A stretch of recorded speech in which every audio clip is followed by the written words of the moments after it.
Мен сізге да бір нерсени айтайын. Угуп туруңуз. Жүрөктү дарылаган врач айтат.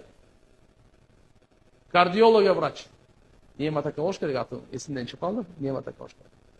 Бир жолу Абдушкурдамла мен ошо киши үчөөбүз Рамазан айты айтты куттуктаганга телевиденияга барып калдык эле. Ал жүрөктү врач экен да. О киши айтат мындай дейт. Бүткүл дүйнөдөгү менмин деген окумуштуулар жүрөктүн оорусун эмне деп койт эле? Жок, инсульт беле? Инфаркт. Ошо ооруну издептир да. Инфаркт ооругандардын баарын топтоп карап туруп 24 сааттын ичинде кайсы убакта көп кармайт бул. Карап көрсө, түндүн акыркы бөлүгүндө экен да. Жүрөк акырын согуп калат экен да.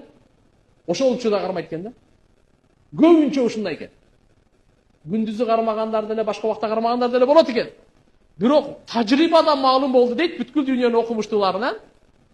Түндүн акыркы бөлүгүндө кармайт экен да. Эми караңыз. Ошол убакта булардын жолдомосу, мусулман эмес алардык. Японияда да окшойт.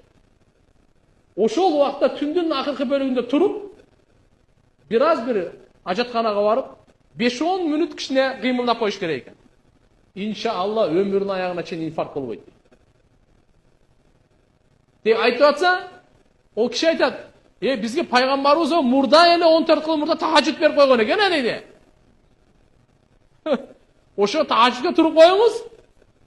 Дарат алып 2 рекет намаз окусаңыз 10 мүнөт өтөт. Кайра уктай бериң.